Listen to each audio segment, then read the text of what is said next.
ବାବା ଆପଣ କହନ୍ତି ମାନେ ଚାଲିଲା ବେଳେ ବୁଲିଲା ବେଳେ ଯଦି ଭଜନ କରିବ ଗୁରୁଙ୍କ ନାମ, ଯେତେ ଗୁରୁଙ୍କ ନାମ ଭଜନ କରିବ ସେତେ ମାନେ ଇଏ ଶକ୍ତି ହାରିବ।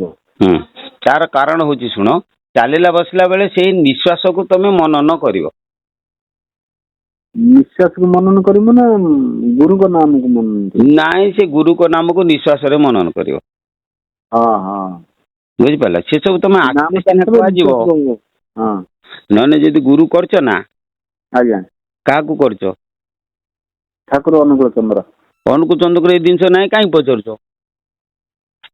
ନାହିଁ ଯେ ତାଙ୍କର ବାବା ଇଏ ଜିନିଷ ନାହିଁ ନା, ଇଏ ଜିନିଷ ଅଛି ନା। ମୁଁ ତାଙ୍କ ଯାଜନ କରୁଥିଲେ, ଶୁଣନ୍ତୁ ବାବା, ଯାଜନ କରୁଥିଲେ ଜଣେ, ସେ କହୁଥିଲେ ଗୁରୁଙ୍କ ନାମ ତମେ ଯେତେ ମାନେ ମନନ କରିବ ଗୁରୁଙ୍କ ନାମ, ତମ ଭିତରେ ସେ ଅଟୋମେଟିକ ହବ। ସେଟା ସତ କଥା ଯେ, କିନ୍ତୁ ସେ ମନନ ବହୁତ କଷ୍ଟ, ଡିଫିକଲ୍ଟ ପାଠ ସିଏ। ଗୋଟେ କଥା ହଉଛି ତମେ ଗୁରୁ ନାମକୁ ମନନ କରିବ, ନିଶ୍ୱାସକୁ ମନନ କରିବ କେତେବେଳେ? କଣ ବୁଝିପାରିଲ ନା? ନିଶ୍ୱାସ ପଶିଛି, ତମେ ଜନ୍ମ ହେଲ, ନିଶ୍ୱାସ ବାହାରିଗଲେ ତମେ ମରିଯିବ। ନିଶ୍ୱାସ ତମର ଜନ୍ମ ମୃତ୍ୟୁ ଖବର ଦବ। ନାମକୁ ମନନ କରୁଥା। ସେ ନାମ ଯଦି ଶୁଣ, ନାମଟା ଯଦି ପ୍ରବୃତ୍ତି ମାର୍ଗରେ ହେଇଥିବ, ଅସୀମ କାଳେ ତମ ମନ ସ୍ଥିର ହବନି। ଅସୀମ କାଳେ ହେଲା, ତମେ ନିଜେ ବୁଝ। ମୁଁ ଯୋଉ କଥା କହିଲି, ତମେ ଗୁରୁ ନାମକୁ ସ୍ମରଣ କରିକିରି ଅଧଘଣ୍ଟେ ସ୍ମରଣା କରିବ ତାଙ୍କ କଥା ଅନୁସାରେ, ହେଲା। ଭୋରୁ ସ୍ମରଣା କରିକି ଆସନ ଛାଡ଼ି ଦେଇ ବସନି, ଦେଖ ମନ କୁଆଡକୁ ଯାଉଛି, ଦେଖନି ମନକୁ ଜଗନି। ମନ ଦେଖିବ ପ୍ରବୃତ୍ତି ମାର୍ଗକୁ ଯାଉଛି, ମନ ନିବୃତ୍ତି ମାର୍ଗକୁ ଆସୁନି। ଯେତେବେଳେ ତମେ ନାମକୁ ସ୍ମରଣ କରିସାରିଲା ପରେ ବସିଲା ପରେ ଯଦି ତମକୁ ତତ୍ଵ କଥା, ଜ୍ଞାନ କଥା ଯେତେବେଳେ ଦୃଶ୍ୟ ଯଦି ହବ, ଜାଣିବ ସେ ଗୁରୁ ନାମ ଠିକ। ନାମକୁ ମନନ କରିସାରିଲା ପରେ ଯଦି ତମେ ତମ ପାଖକୁ ଯଦି ଘନ ଘନ ଘନ ଘନ କଣ ଆସିବ, ତମକୁ ଯଦି ଜ୍ଞାନ ଦୃଶ୍ୟ ଦେଖାଯିବ, ହେଲା, ତମେ ଜାଣିବ ନାମ କଥାଟା ଠିକ। ବୁଝିଲ? ମୁଁ ତମକୁ ଗୋଟେ ଉଦାହରଣ ଦଉଛି ଶୁଣ। ତମେ ସେ ନାମକୁ ଯାହା ପଚାରିବ ସେ ତମକୁ ସବୁ ଉତ୍ତର ଦେଇଦବ। ମୁଁ ତାର ଗୋଟେ ଉଦାହରଣ ତମକୁ ବର୍ତ୍ତମାନ ଦଉଛି। ଆମର ଏଇ 2 ଦିନ ତଳେ ଗୋଟେ ଗୁରୁମେଳା ହେଲା। ଗୁରୁମେଳା ହେଲା ପରେ ସେମାନେ ଗୋଟେ ଭଜନ ବୋଲିଲେ, ଓଲଟ ବୃକ୍ଷ ଗୋଟିଏ ଓଇଲି ଦେଖି ଜଣେ ହସେ ଜଣେ କାঁଦେ ହୋଇ ନିର୍ବାଖୀ। ବୁଝିଲ? ସେ ଭଜନଟି ବୋଲିଲା ପରେ ଜଣେ ଚଟକିଣି ପ୍ରଶ୍ନ ପଚାରିଦେଲା ଯେ, ବିଶ୍ୱର ବାବା ୟାର ଉତ୍ତରଟା କଣ କୁହ ଏ ଭଜନର। ମୁଁ କହିଲି ସେ ଭଜନରେ ସବୁ ଉତ୍ତର ତ ମୁଁ ଜାଣିନି, ଗୋଟେ ଦିଟା ଜାଣିନି, ସବୁ ଜାଣିନି। ସାଙ୍ଗେ ସାଙ୍ଗେ ଯୁଆଟେ ହେଇକି ଗୁରୁଙ୍କୁ ପଚାରିଲି, ମୁଁ ପ୍ରଭୁ ଉତ୍ତର କହିଦେ। ବୁଝିଲ? ମୁଁ କହିଲି ପ୍ରଭୁ ତୁ ଏଠି ଉତ୍ତର କହିଦେ। ବିଶ୍ୱାସ କରିବନି, ସବୁ ପୁରା ଟୋଟାଲ ଭଜନଟାର ଉତ୍ତର ଟୋଟାଲ ଖୋଲିଗଲା। କରିଛି 2 ଦିନ 3 ଦିନ ତଳେ, ଛାଡ଼ିମି 2 ଦିନ 3 ଦିନ ପରେ, 23, 24, 25 ଛାଡ଼ିମି, ତାକୁ ଦେଖିବ। କଣ ବୁଝି ଆଉ ଗୋଟେ ଦେଖିନି କଣ ହଂସକୁ ଖେଳା, କଣ ଏଇ ଟାଇପ ର ଗୋଟେ ଛାଡିଥିଲେ? ନା ନା, ମୁଁ ଏଗୁଡାକ ସବୁ କହିନି। ହଂସକୁ ଖେଳା ବୋଲି ମୁଁ କୋଉଠି କହିନି। ତମେ କୋଉଠି ଅଲଗା ଶୁଣିଥିବ। ମୋ କଥା ଶୁଣ, ମୁଁ ଯୋଉ ତତ୍ଵ କହିଛି ତମେ ସେଇଟାକୁ ଶୁଣ, ହେଲା କି? କିନ୍ତୁ ମୋର ଯୋଉ ଗୁରୁ ନାମ ମୁଁ ଜାଣେ, ବୁଝିପାରୁଛ? କିନ୍ତୁ ସେ ନାମଟା ହଉଛି ପ୍ରବୃତ୍ତି ମାର୍ଗର ନାମ। ମୁଁ ସେ ବିଷୟରେ ବହୁତ ରିସର୍ଚ୍ଚ କରିଛି। ସବୁ ପ୍ରଜାପିତା ବ୍ରହ୍ମା କୁମାରୀ କତିରେ ଆରମ୍ଭ କରି ସବୁ ଆଡକୁ ସମସ୍ତଙ୍କ କଥା ମୁଁ ରିସର୍ଚ୍ଚ କରିକି ଜାଣି ସାରିଛି। ବୁଝିପାରିଲ? ତେଣୁ ତମେ ଯଦି ନିବୃତ୍ତି ମାର୍ଗ ଚାହିଁବ, ତାହେଲେ ତମକୁ ଗୁରୁ ବଦଳେଇବାକୁ ପଡିବ। ଯଦି ସେଇ ଗୁରୁରେ ରହିବ। ବାବାଜୀ ଶୁଣନ୍ତୁ ଗୋଟେ କଥା, ଆପଣ ଆମର ଯୋଉ ବଡ ରୀତିକି ଜଣ ଅଛନ୍ତି, ମୁଁ ତାଙ୍କୁ ପଚାରୁଥିଲି। ଶୁଣ, ତମେ କାହାକୁ ବଡ କହୁଛ ମୁଁ ବୁଝିପାରୁନି। ଯାହାକୁ ବଡ କହୁଛ ତା ଗାଣ୍ଡରେ ପା ମେଞ୍ଚେ ଘୁଅ ଥିବ। ବଡ ବୋଲି କାହାକୁ କହୁଛ? ସିଏ ନିର୍ଗୁଣ ପୁରୁଷ ହେଲେଣି, ତାଙ୍କର କୁପ୍ରକୃତି ବିନାଶ ହେଲାଣି। ସେ ରୀତିକି ଉପାଧିଧାରୀ ଜଣେ କାହାକୁ ତମେ ରୀତିକି କହୁଥିବ। ବାସ୍, ତାକୁ ବଡ ବୋଲି କଣ କହୁଛ? ବଡ ସିଏ ଧନାଢ୍ୟ ବୋଲି ଏ ଶୟଳେ, ଯେ ନିତ୍ୟ ଇଷ୍ଟ ନାମ ସ୍ମରେ। ସେ ଇଷ୍ଟ ନାମଟା ବା ବ୍ୟତିକ୍ରମ। ମୁଁ କହିନି, ମୁଁ କାହାକୁ ନିନ୍ଦା କରୁନାହିଁ। ମୁଁ ଯୋଉଟା ଠିକ କଥା ସମିତିକି ଠିକ ବାଟଟା ମୁଁ କହୁଛି। ଭୁଲ ବାଟ କେବେ ହେଲେ ମୁଁ କହିବିନି କାହାକୁ। ନା ନା, ଆପଣଙ୍କ କଥା ମତେ ବହୁତ ଭଲ ଲାଗେ। ଆଉ ଗୋଟେ କଥା ଶୁଣ, ମୋର ବି ଉଦ୍ଦେଶ୍ୟ ନାହିଁ ପୁଳେ ମୁଁ ଇଆଡୁ ସିଆଡୁ କହିକି ଶିଷ୍ୟମାନଙ୍କୁ ଆଣି ଏଠି ଶିଷ୍ୟ ମେଜ କରି ପକେଇବି, ଏ ଉଦ୍ଦେଶ୍ୟ ମୋର ନାହିଁ। ମୋର କେବଳ ଗୋଟିଏ ଉଦ୍ଦେଶ୍ୟ, ତମେ ଯୋଉ ଗୁରୁର ନିଅ, ଯୋଉ ଶିକ୍ଷା ନିଅ, ଯୋଉଠିକି ଯାହା କର, ତମର ବ୍ୟତିକ୍ରମ କଥାଟାକୁ ମୁଁ କହିଦେବି। ମାନିଲେ ଖୁସି, ନ ମାନିଲେ ଖୁସି, ମୋର ସେଥିରେ କିଛି ନାହିଁ। କାହିଁକିନା ମୋର କିଛି ତ କାମନା ନାହିଁ ନା। ମୁଁ ବାଣ୍ଟୁଛି, ମୁଁ ମଲା ପରେ ଏଗୁଡାକ ଯୋଉ ଜିନିଷ ସବୁ ମୁଁ ଦେଇଛି ସେଗୁଡା ସବୁ ନଷ୍ଟ ହେଇଯିବ, ପଚିଯିବ। ସାଧୁ ମାନଙ୍କର ବି ପଚି ଯାଇଛି ବହୁତ। ତେଣୁ ମୋର ସ୍ୱ ଅନୁଭୂତି ଗବେଷଣା, ମୁଁ ସେଗୁଡା ସବୁ ୟୁଟ୍ୟୁବ ମାଧ୍ୟମରେ ବାଣ୍ଟି ଦଉଛି। ହେଲା। ତମେ ଯାହା ପଚାରିଲ ମୁଁ ସେ ଉତ୍ତର କଲି, ତମେ ସେଗୁଡା ନିଜେ ଚିନ୍ତା କର। ଆଉ କିଛି ତତ୍ତ୍ୱ ରଖୁଛନ୍ତି ବୋଧେ ବାଣ୍ଟୁନାହାନ୍ତି? କହିଲିନି ନା ଆଜ୍ଞା ମୁଁ ତତ୍ତ୍ୱ କଥା ୟୁଟ୍ୟୁବରେ କହିପାରିବି ନା, ନା କହିଲିଣି? କହିଲା ନା ଯୋଉ ଗୁଡାକ ଲୋକ ଭାବୁଛନ୍ତି ଅସୀମ ତତ୍ତ୍ୱ ବୋଲିକି, ସିଏ ତାଠାରୁ ଜ୍ଞାନ ଅଲଗା ଜିନିଷ ଅଛି, ଅନୁଭବ ଅଲଗା ଜିନିଷ ଅଛି, ସେଗୁଡାକ ସବୁ ଥିଓରି। ବୁଝିପାରିଲେ ନା? ଥିଓରି ଆଉ ପ୍ରାକ୍ଟିକାଲ ଭିତରେ ପାର୍ଥକ୍ୟ ନାହିଁ। ବାସ୍ ତମେ ଅନୁଭବ ଜିନିଷଟା ମୁଁ ସେଠି କେମିତି କେମିତି, ଯିଏ ଅନୁଭବ କଥା କହୁଛି ମୁଁ କହିଲି ନା ମୋ ପାଖକୁ ଆସିଲେ ମୁଁ କହିଦେବି। ମୁଁ କାହାଠୁ ଟଙ୍କାଟେ ବି ଚାହୁଁନି, ମୋର ପଇସାଟେ ଦରକାର ନାହିଁ। ଜଣେ ଜଣେ କହୁଛନ୍ତି ବାବା ମୁଁ ଗୁରୁ ଦୀକ୍ଷା ନେବି, କେତେ ଟଙ୍କା ନବ କହ? ମୁଁ କହିଲି ଆରେ ଟଙ୍କା କଣ, ଟଙ୍କା ଯଦି କହୁଛୁ ତାହେଲେ ଅନ୍ୟ ଗୁରୁ କର। ନାଇଁ ମୋର ପଇସା ପତ୍ର ଦରକାର, 5ଟା ଧଳା ଫୁଲ ଆଣେ ମୁଁ ଅଚିରରେ ତ ଦେବି, କିନ୍ତୁ ଗୋଟିଏ ଜିନିଷ ସଚ କହ ଗୁରୁ ନାମ ସ୍ମର ଉଦ୍ୟମ କର ଖାଅ। ଯଦି କେହି କେବେ ବାଟ ନ ଛାଡେ ଦୟାନିଧି ହାତ କାଟି ଲେଖି ଦଉଛି, ଦୈକୁଣ୍ଠପୁରକୁ ଗୋଚରେ ନବ ନିଶ୍ଚୟ। ହଁ ବୁଝିପାରୁଛନ୍ତି? ତେଣୁ ଆମେ କେମିତି ଶୂନ୍ୟପୁରକୁ ଯିବା, ବ୍ରହ୍ମକୁ ଦର୍ଶନ କରିବା, ସେଇ ହଉଛି କଥା। ଇନ୍ଦ୍ରିୟକୁ କେମିତି ଛାଡିବା, କିନ୍ତୁ ଇନ୍ଦ୍ରିୟକୁ ଧରିବା ନାହିଁ। ସେ ଯୋଉ ମନନ କୁହାହଉଛି, ମନନ କରୁଛନ୍ତି, ସେ ହଉଛି ମାନସ ଜପ। ବୁଝିପାରିଲେ? ତମର ଯୋଉ ଜପ କୁହାଉଛି ସେଟା ହଉଛି ମାନସ ଜପ। ହେଲା, ପରାପତି ମଧ୍ୟମା ବୈଖରୀ 4 ପ୍ରକାର ଜପ ଅଛି। ବୁଝିଲେ କି? ସେଟା ମାନସ ଜପ କରୁଛନ୍ତି, କରନ୍ତୁ ଭଲ ମାନସ। କିନ୍ତୁ ମାନସ ଜପ କରିବେ ଯେ ଠିକ, କିନ୍ତୁ ମାନସ ଜପ ଯଦି ପ୍ରକୃତ ନାମ ନା, ଆଉ ଯୋଉ ନାମ ଦେଇଛନ୍ତି ସେ ନାମଟା ବେଦରେ ଅଛି ନା? ଯୋଉ ନାମ ଦେଇଛନ୍ତି ସେଟା ବେଦର ତତ୍ତ୍ୱ ନା? ଯୋଉ ନାମ ଦିଆଯାଇଛି ସେଟା ଗାୟତ୍ରୀର ତତ୍ତ୍ୱ ନା?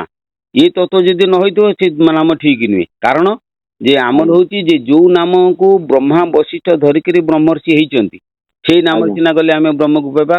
ତମେ ଗୋଟେ ବାଟ ଦେଖିକି ତମେ ଯାଇକି ଗୋଟେ ମାର୍ଗରେ ଗୋଟେ ବଜାରରେ ପହଞ୍ଚିଛ, ତମେ ଯୋଉ ବାଟରେ ପହଞ୍ଚିଛ ତମ ନାଙ୍ଗୁଡ ଧରିଲେ ତମେ ମତେ ନେଇଯିବ। ମୁଁ ଯଦି ନ ପହଞ୍ଚିଛି ତମେ ମୋ ନାଙ୍ଗୁଡ ଧରିଲେ ପାରିବ ନା? ବାସ୍। ତେଣୁ ଯୋଉ ନାମଟା ଯାଇକି ସବୁ ବ୍ରହ୍ମା ବଶିଷ୍ଠ ବ୍ରହ୍ମର୍ଷି ହେଇସାରିଛନ୍ତି, ବ୍ରହ୍ମ ଦର୍ଶନ କରିସାରିଛନ୍ତି ଶଙ୍କରାଚାର୍ଯ୍ୟ ଆଦି, ଆଉ ସେଇଟାକୁ ସେଇମାନଙ୍କ ଜିନିଷ ଅନୁସରଣ କଲେ ଆମେ ଠିକ ବାଟକୁ ଯିବା। ଆପଣ ଯୋଉ ଓମ୍ ନାମ କହୁଛନ୍ତି, ସେ ଓମ୍ ନାମ ଆମର ପ୍ରଥମେ ନାରାୟଣଙ୍କ ପାଖରୁ ଆସିଲା ଭାଗବତ ତତ୍ତ୍ୱ। ହଁ କୁହ। ଓମ୍ ନାରାୟଣଙ୍କ ପାଖରୁ ପାଟିରୁ ବାହାରିଲା, ତେଣୁ ତାକୁ ଶୁଣିଲେ ତାଙ୍କ ଉପରେ ବି ସର୍ପ ଅଛନ୍ତି ଅନନ୍ତ ନାଗ। କିଏ ଶୁଣିଲେ? ଯାହା ହଉ ଶୁଣିଛ, ଭଲ ଲାଗିଲା ମତେ। ସିଏ ବୁଝେଇଲେ ବ୍ରହ୍ମାଙ୍କୁ। ବୁଝେଇଲେ ବ୍ରହ୍ମା, ବୁଝେଇଲେ ନାରଦଙ୍କୁ, ବ୍ରହ୍ମା ବୁଝେଇଲେ ନାରାୟଣଙ୍କୁ, ନାରାୟଣ ବୁଝେଇଲେ ନାରଦଙ୍କୁ। ତେଣୁ ସିଏ ସେଇଠୁ ଆସିଛି ନାରାୟଣଙ୍କ ପାଖରୁ। ତେଣୁ ଆମେ ଯୋଉ ନାମ ନେଇଛୁ, ଆମର ଏତିକି ମାନେ କହନ୍ତି କି ଇଏ ନାମ ତ ନାରାୟଣଙ୍କ ପାଖରୁ ଆସିଲା, କିନ୍ତୁ ଇଏ ନାମ ସୃଷ୍ଟି ଯେତେବେଳେ ନଥିଲା ସେ ନାମ।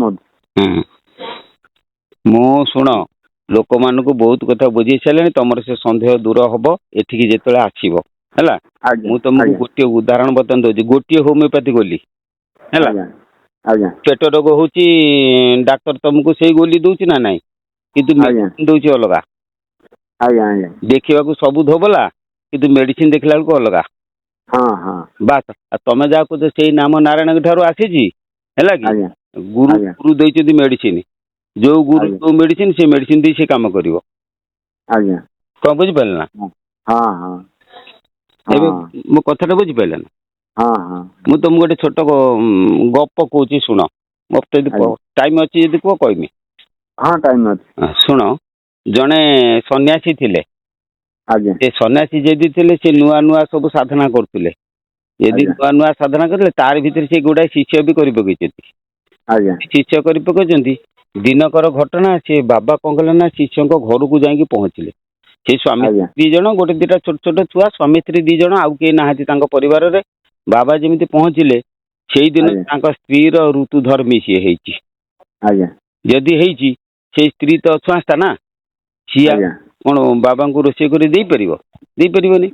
ଯାହା ସେ ତାକୁ ଅନ୍ୟ ଜଣେ ଡାକିକି ଆଣିକି ସେ ତାକୁ ଖାଇବା ପିଇବାକୁ ଦେଇକି ବାବାଙ୍କୁ ଖାଇବା ପିଇବାକୁ ଦେଲେ। ବାବା ଖାଇ ପିଇକି ରାତିରେ ରହିଲେ।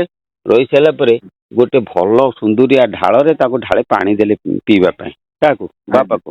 ବାବା କଣ କଲେ ନା, ଭୋରୁ ଭୋରୁ ଉଠିକି ଝାଡ଼ା ଗଲେ, ସେ ଢାଳଟାକୁ ନେଇକି ଝାଡ଼ା ଚାଲିଗଲେ। ଗଲା ପରେ ଝାଡ଼ା ଫେରିଲେ ପଦାରେ, ଝାଡ଼ା ଫେରି ସାରି ଦେଖିଲେ ଯେ ଢାଳଟା ବହୁତ ବଢିଆ ହେଇଛି। ତେଣୁ ସିଏ କଣ କଲେ ନା ସେଇ ଝୁଲାରେ ପକେଇକି ତାଙ୍କ ଆଶ୍ରମକୁ ଚାଲିଲେ। ଅଳ୍ପ ବାଟରେ ତାଙ୍କ ଆଶ୍ରମକୁ ଚାଲିଗଲେ। ଗଲା ପରେ ସେଠୁ 10-15 ଦିନ ପରେ ସେଠୁ ସିଏ କଣ କଲେ ନା ତାଙ୍କର ମନେ ଚେତନା ଫେରିଲା ସାଧନ ଭଜନ କଲି ଆରେ ମୋ ଶିଷ୍ୟର ଢାଲଟା କଣ ନେଇ ପଳେଇ ଆସିଛି। ସେଠୁ କଣ କଲେ ଢାଲଟାକୁ ଧରିକି ଆସିଲେ। ଆସିକି ତାଙ୍କ ଘରେ ପହଞ୍ଚିଲେ। ପହଞ୍ଚି ସାରିଲା ପରେ ସେଠୁ ସିଏ ପଚାରିଲା ଆରେ ସେଦିନ ଯୋଉ ଖାଦ୍ୟ ତୁ ଖାଇବାକୁ ଦେଇଥିଲୁ ସେଦିନ କିଏ ରାନ୍ଧିଥିଲା? ତୋ ସ୍ତ୍ରୀ ରାନ୍ଧିଥିଲା ନା? କହିଲା ନାଇଁ ଆଜ୍ଞା ମୋ ସ୍ତ୍ରୀର ତ ଅସୁବିଧା ଥିଲା ଆଉ ମୁଁ ଗାଁରୁ ଗୋଟେ ସ୍ତ୍ରୀ ଲୋକ ଡାକିଥିଲି ସିଏ ଆସିକି ରୋଷେଇ କରିଥିଲା। କହିଲା ସେ ସ୍ତ୍ରୀ ଲୋକର ପ୍ରକୃତି କେମିତିକା?